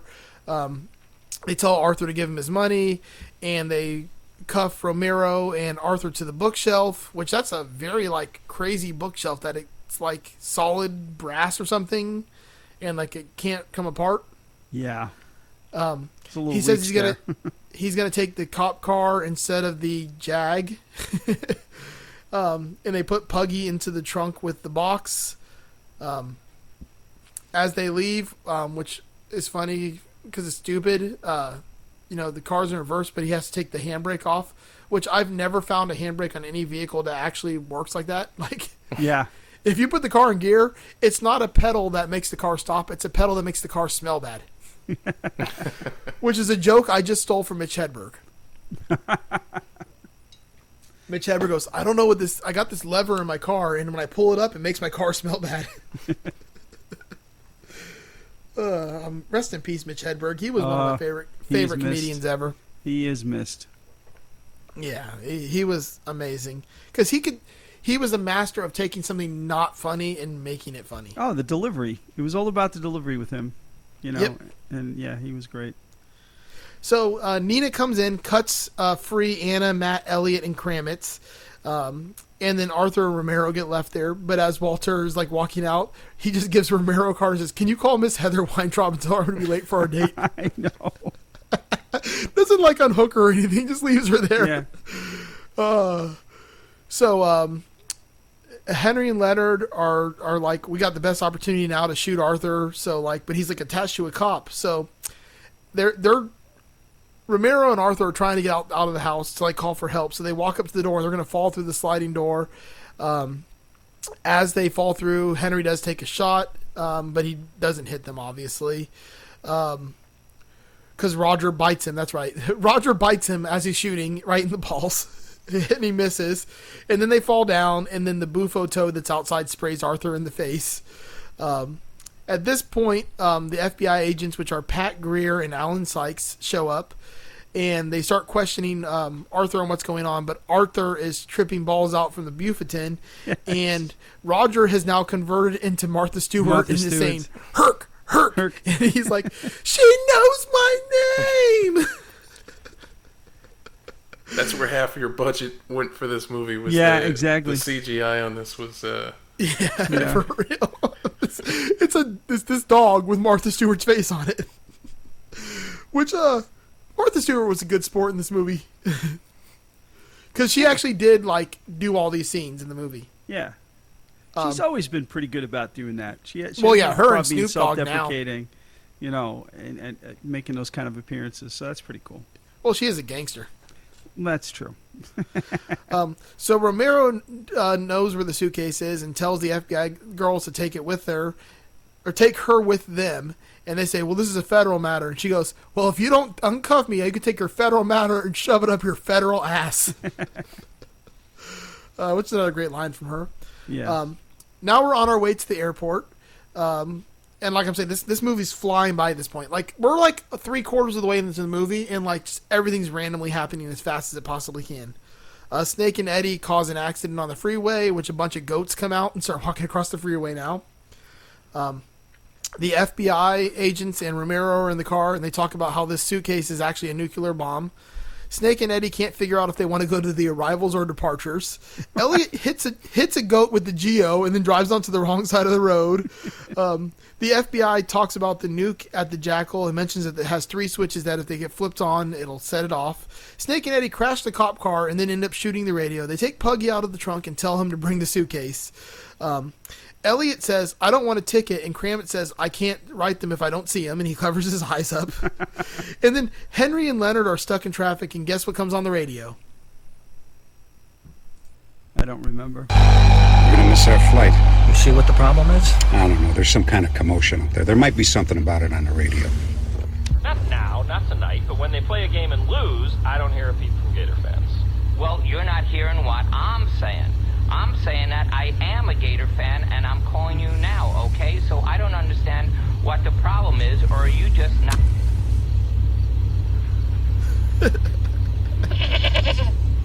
I had to let the goat fucking... So, yeah, the Gator fan shit on the fucking radio. Once again, a goat walks by, and I lost my place on my paper here. Jeez. Right after that, the seatbelt hits his face again. That's right. The seatbelt hits his face again because he gets out of the car. And his non-reaction to it is so funny. Yeah, he just like, it's like the Ed Zachary reaction. He's just like staring out the window. Snake, Eddie, Jenny, and Puggy are now into the airport, and they're trying to get tickets to the Bahamas. There's a girl at the register who looks just completely disinterested in everything, and he hands her just a wad of money and says, "I want 4 tickets to the Bahamas." And she goes, "Nassau or Freeport?" And he goes, "The Bahamas." And she's like, "Well, Nassau and Freeport are in the Bahamas." He's like, "Whatever one leaves first." And then basically tells her that all of their name is John Smith. Right. And she's like, "I need to see ID," and he just hands her a wad of cash. She took so much fucking money. It's ridiculous. It's great because the computer is out of order. And she printed those tickets so fast, too. I know. Because I didn't even see her print the tickets. She just, "All right, Smith family, here you go." And then hands him the tickets. TSA, which I think Doug was in the scene working there at this point in time. Yeah, exactly. There was no TSA then. But Yeah. things were different. Airport back in the security day. at the point in time. Yeah. Somehow lets him get through with a nuclear bomb and a gun, which he turns the nuclear bomb on to show that it's a garbage disposal for, get this, grinding up your trash while you're not at home. Yeah. Why would, it's on a timer so you could why wouldn't it be at your house then if it's on a timer? Like, why would you have it with you? Why would you need a timer for something you have with you? Fucking, they're probably too busy trying to hit on Brooke Shields, so. Well, yeah, it happens. You get distracted.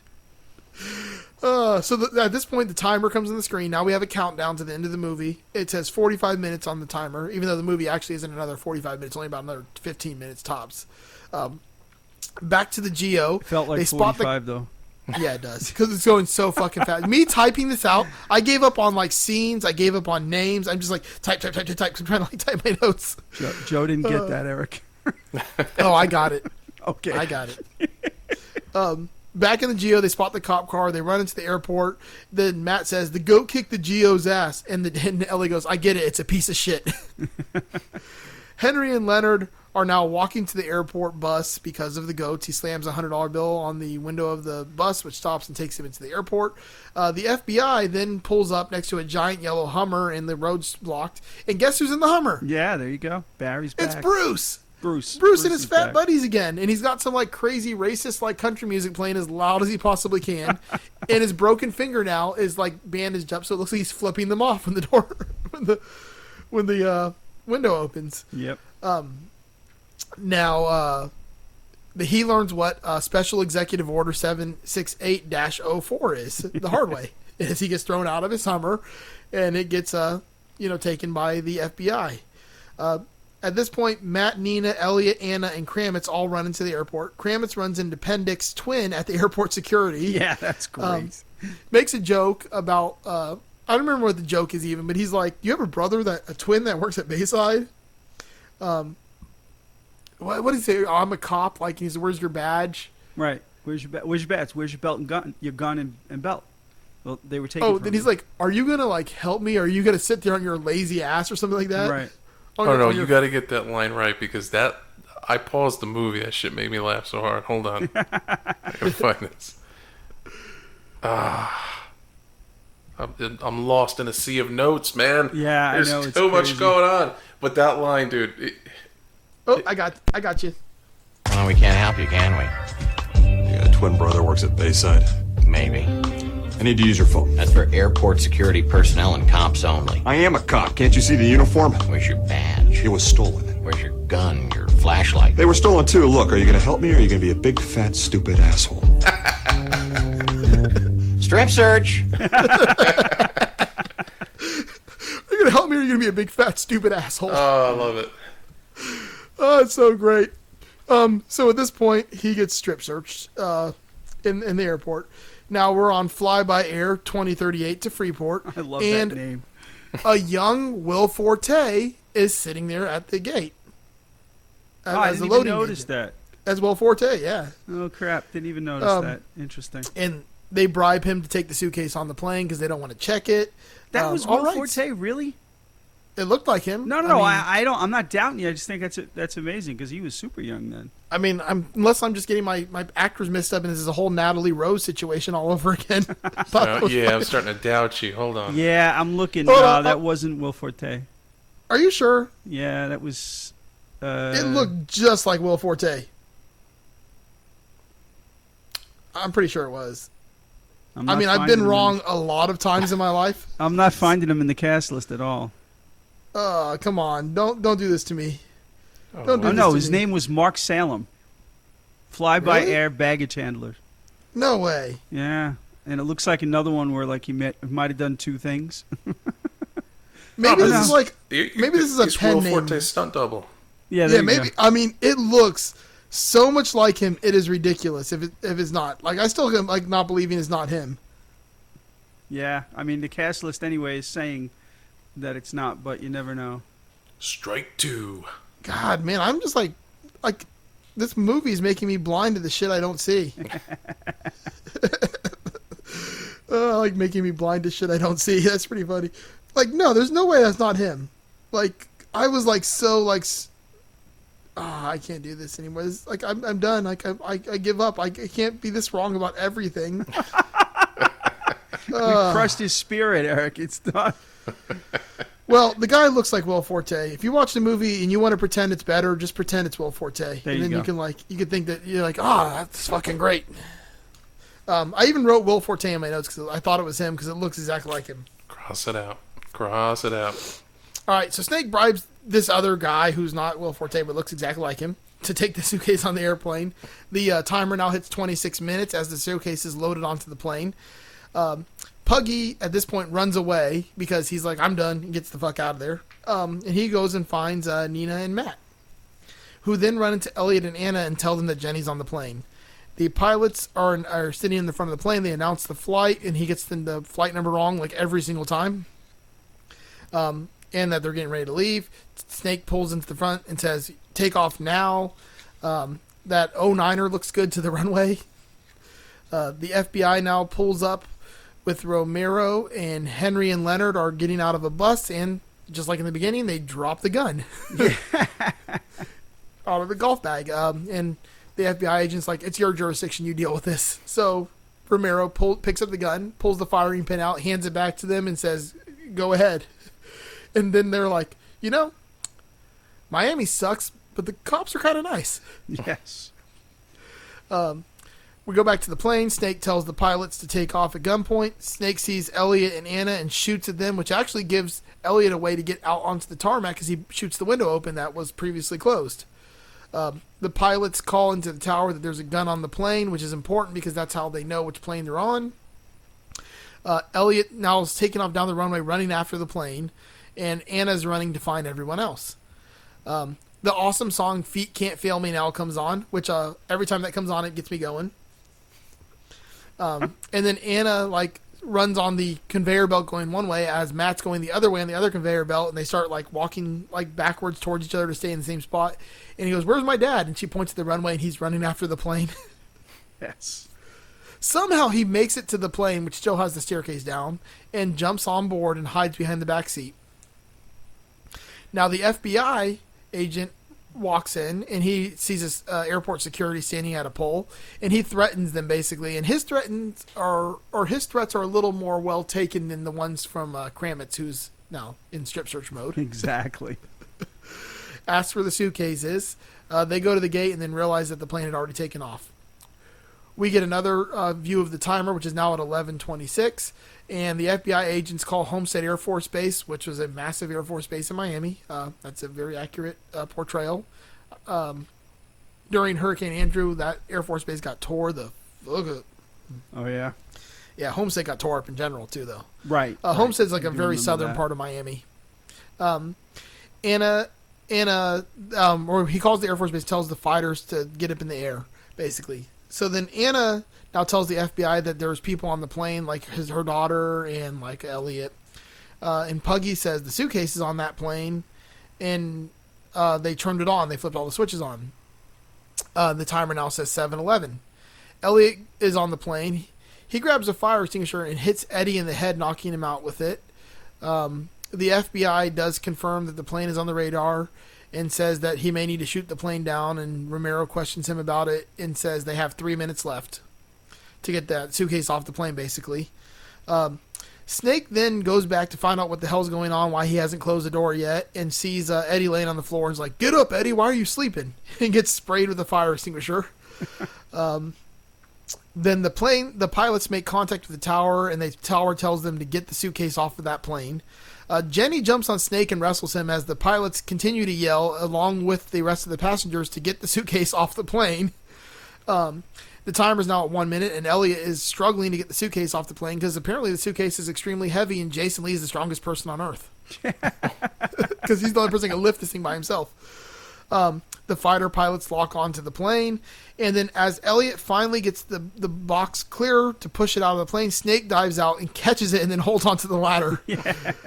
And he's like, "Come on, dude, just let go of the fucking suitcase." And he's like, "I'm not letting go of the Kingpin's suitcase." So Elliot releases the staircase and lets Snake fall into the ocean with the bomb. the fighters then break off, and Snake's falling down, and then you have this really peaceful scene of him flying down into the water, smiling the whole way. And as he hits the water and sinks down with the suitcase, the timer counts down to 0, and the bomb explodes and makes this giant mushroom cloud right. of water. And the Miami area loses all of its sea life. Pretty much, yeah. That and well, no, I'm not even going to go there, but there might have been some people in the water because that is a very busy area of water. Exactly. Yep. Especially since they said if that bomb goes off over Cuba, there's going to be an incident. So, right. Or is it the Cuba or the Bahamas? No, it's closer to Cuba. It's got to be Cuba. Well, the Bahamas are actually way closer, but I think he says Cuba, which is really weird because they wouldn't fly over Cuba to get to the Bahamas. That's odd. Anyways, I'm digressing again here. We gotta get this movie over with. You said it, not us. I know I love this movie, but I know everyone else probably hates it by this point. We get an outro montage. Elliot's getting off the plane as Jenny is just talking him up. Like, oh, can you believe Matt's dad did this? And Matt's dad did this? And Matt's dad did this? So Matt finally shows Elliot respect. And Elliot's like, well, I had to do this and do this and do this, but now he finally respects me, and it's worth it. Right. The FBI agents come up to him and says, the president wants to thank you. He can't give you a medal, but he wants to send you some cowboy boots with a W on them. Yeah. Eddie ends up in jail where he meets a new friend, and they're making like armpit farts. Kramitz is running through the airport naked and discovers he should become a stripper, and then marries Heather Weintraub and always throws her the pouch. Yes. I love this next scene. Henry and Leonard are now on a plane, which I'm assuming they're going back to Jersey, New York, but for some reason the plane's full of Gator fans. Right. And the song that's playing is actually the Gators fight song. Like, that's not just some random like band song. That's the song that the Gators play every time they get a touchdown or anything like that. And I've heard that song so many freaking times that it drives me insane because it's always played here. Like, people drive around with their car just listening to that randomly here. Wow. Since I do live in Gainesville. I cannot relate at all. And they refer to the Miami trip as a low point of their career. Yeah. And the plane can't take off because there's goats on the runway. Next, we get the conveyor belt scene of Jenny and Matt together, Elliot and Anna together, and Nina and Puggy together. And Elliot and Anna were apparently married a week later. So that divorce attorney must have been good. Yeah, he was good. He was definitely good. Yep. And now you get Arthur pulling this heavy bookshelf down the street, being chased by Roger and Martha Stewart, and she's like, arugula! Arugula! I don't know why that's funny. That made me chuckle. I think partly because it was finally the end of the movie, but it was also funny. I did like that. I did like that bit. Yep. And that is Big Trouble. It's a movie about absolutely nothing. And everything. Yeah, and at the same time, everything. My advice is read the book. It's probably much better. Yeah, I actually ordered the book today. Okay. I got it for $3 off eBay. Wow, you paid, that's too much, but okay. And it's a hardcover. Ooh, all right. That's a bargain. I'm excited to read this book now. And then hopefully it's good and I can read other Dave Barry books. Yeah, Dave Barry's a great writer, so that's why I honestly think the book is much better. Yeah, I mean, it can't be much worse. and now I'm telling you, I absolutely love this movie, even though it's a bad movie. It's one of those bad movies I love. Everybody has those in their movie library, mental movie library. So let's go to our grades. Okay. So once again, our grading system is a 0 to 5, 0 being terrible, 5 being amazing. I'll save mine for last. Which one of you guys wants to go first? I'll go. I am going to plant this almost right in the middle. I'm going to give it a 3 out of 5. Just because of the pedigree of, the writer, the director, and the cast. They did the best they could, especially the cast. They did the best they could with what they were offered. So, yep, I'm planting myself right there at a 3. All right. That's a good score. Better than I expected. Yeah. Well, the thing is, like, I enjoyed this movie. It wasn't. I wouldn't even call it a bad movie. It was just like I'm dizzy right now thinking about the plot. It was just like 90s Crash. You know what I mean? Like it was Yeah. There's a lot going It's on. a mad, mad world. Yeah. I'm Well, gonna give it this tried to movie- be that. It definitely tried, but it was funny. I mean, like you said, the deadpan humor and the star-studded cast. I mean, it had a lot going for it. I'm gonna give it a 2.9. Okay. All right. Just So better slightly than I under the expected. 3 mark. Yeah, listen, there's plenty of movies out there that are way, way stinkier bad. So, Yeah. Well, one of the movies I heard this movie compared to is Doctor Strangelove. Okay. Well, All the way down to the bomb scene at the end where he's riding the bomb. Yeah, yeah, that's fine. Doctor Strangelove's one of my favorites, so I wouldn't dare insult that movie. In comparison to this one. Well, I did hear that comparison. No, somewhere. I get it. I mean, story-wise, yes, on a very, very limited scale, it has some plot points and some references that might link together. But Yeah. yeah. All right, so I absolutely love this movie. I always have since I first saw it. I've watched this movie I don't even know how many times, and I'm never bored. So like that's for me. That's like what makes a movie for me is if I can watch the movie over and over and over and not be like, I'm done with this movie. Like I've watched this movie like 8 times this week. like every time, like the Gator fans. So, that being said, I do understand though, this is not a cinematic masterpiece. Okay. I'm not blind to that fact. And it's not a very well thought out plot. Right. It does have a bunch of like bad jokes, that, if you don't get the joke or you don't like that joke or it's not your style of humor, it's not going to hit in. So all that I understand and I will concede to. As far as a score, though, I'm giving this a 4 just because I love it so much. And that's like me holding back because I want to give it a higher score, but I know I shouldn't. I know I shouldn't, but I want to so bad. I can respect that completely, though. I can. I mean, some of my scores from earlier movies were definitely bumped up a notch or two because of sentimental reasons or whatever. So I respect that score from you. I get it. Now, I am giving the banyan tree a 5 for trees. Like, if we're grading trees, it's I getting can a help 5 you. on my tree list. I can help you there and agree with you. After cool as seeing it fucking now, that's a cool friggin' tree.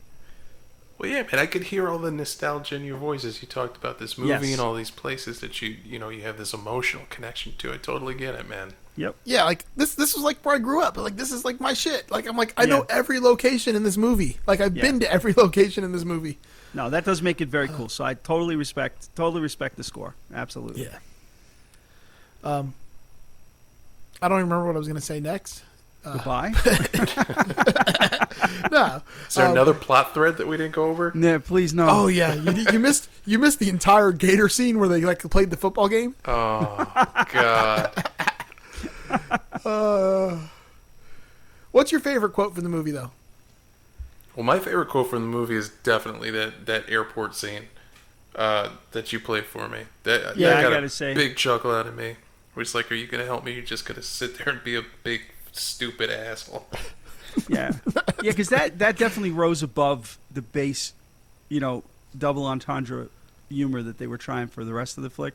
Yeah, you know what I mean. I got to agree with Eric. I think that was the high point comically for that movie. It's because I love that one too, but I also like the fart on your entree line. Yeah, that was pretty good. That's perfectly delivered by Dennis Farina, and a lot of the lines from Janine Bruce. Garofalo. I mean, Oh yeah, Janine Garofalo. So I'm kind of busy holding my dick and all. Right. I mean, there's some fun. There's definitely some solid funny in this. But movie. also like the whole Bruce thing. It's got a girl. She's in a bikini. She has big tits.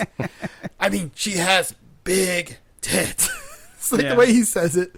Or got room for a third. I mean, there's just there's too many. He played the doctor in Office Space that croaks in the beginning.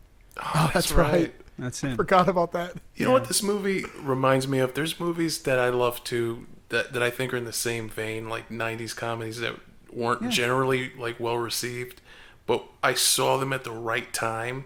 So like a good example for me is Almost Heroes with Chris Farley. Oh yeah. Yeah.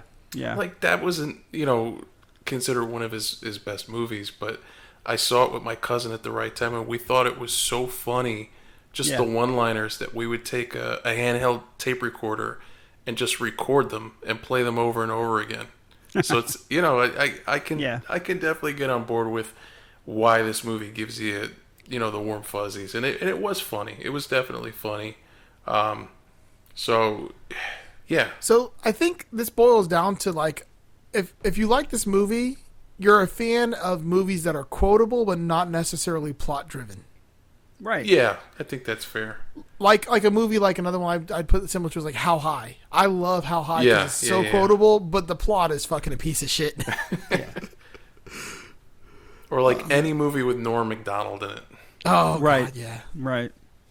Yeah, see, I don't care if a movie has zero type of like sensical plot as long as there's good quotes in it. Mm-hmm. I think it's the equivalent also of like Always Sunny in Philadelphia. It's not about the plot. It's about like what's going, like the random shit that's going on. Like I love random ridiculous shit. I love absurdity. That's it. Mm-hmm. That's the word. Absurdism. Well, that sums up the plot of this movie. So I get it. Yep. It's ridiculous and absurd and has no reason to have ever existed, yet it did. Yeah. Yep. It's kind of like my other podcast that we're going to go through our plugs now. So I do have another podcast called Just Surprise Me, which is basically this movie as a podcast. Yeah, that's true. It's a well-formed shit show. Yep, but there are a bunch of quotes and a bunch of misinformation. Oh, tons of that. Tons of that. How about you, Doug? You wanna go ahead and plug your? Yeah, I got this podcast called Masters of the Cinematic. Oh fuck! Shit! Is it any good? Yeah, it's all right. We're getting the hang of it. We hit a bit of a clunker in the last episode. You mean this episode? No, I wouldn't mean that show. No. Yeah. So I'll plug my pedal company, 37 Effects, Fat Guy Little Coat Fuzz. You know, I'm doing cool things, a lot of custom colors for people, and people seem to be digging this thing. So hit me up on Instagram. My Instagram handle is 37 Effects. That's the word 30, the number 7, FX, because I want to make you earn the Fat Guy Little Coat to try to find my page. So yeah, that's what I got going. And Eric, come on, bring it home, Eric. Bring it home. Well, I doodle for money. So if you need art, I'm your guy. artofericpabone.com. I just spent today doodling. This wasn't for money. I was just sitting in front of the news all day with the election. So I drew a picture of the guy who interrupted one of the press conferences in Nevada. He had a shirt that said barbecue, beer, and freedom. Freedom. And I was just so inspired. But that's awesome. So I drew a picture of that guy yelling at the Statue of Liberty. That's so great. But yeah, custom art, anything you need, I'm your guy, artofericpabone.com. I can vouch for it. Check out my logo on 37 Effects. Drawn by Eric Pabone, and it is fantastic. Excellent work, my brother. So, guys, we want to thank you for getting through this episode. I'm assuming this will be our least downloaded episode of this show, just because of the fact that no one's ever heard of this movie. Yeah, but it's also our shortest episode, so that's a bonus. But I do hope that you guys give this movie a chance and it becomes part of your I got nothing else going on for about an hour and a half. I'm going to watch this repertoire, and join us again for the next episode where we review well, it's got a slightly more bit of a plot to it, but it's another absurd movie. Oh yes. In the great Tim Burton, probably Tim Burton's best movie ever. All right, we can talk about that, but anyway. No, that was kind of a joke. All right, good. It's still better than Planet of the Apes. That's true. And we're gonna review Mars Attacks. Yeah. We should do the entire episode and just say act the whole time. And then we should do the whole episode saying act the whole time and then actually record the episode and then say this is the translated version. Exactly. We only need to use the translation machine. Yep. Thank you guys for joining us. We appreciate you. We need to come up with an awesome ending to the show, some way to wrap this whole thing up. Now? This ain't it, man. No, something like clever to say. You know, like when you end something, you need a great quote or a great line. Yep. Well, let's work on that because Stay we'll have a lot sexy. of dead air right now. Oh no, this is like people enjoy this shit. Like believe me, this is the kind of stuff that, like actually someone will listen to. They'll listen to us ramble on about nonsense, and like the whole time they're thinking, is this show ever gonna end? Like, Right. are they just gonna say goodbye or anything, or is it just gonna like keep going on forever?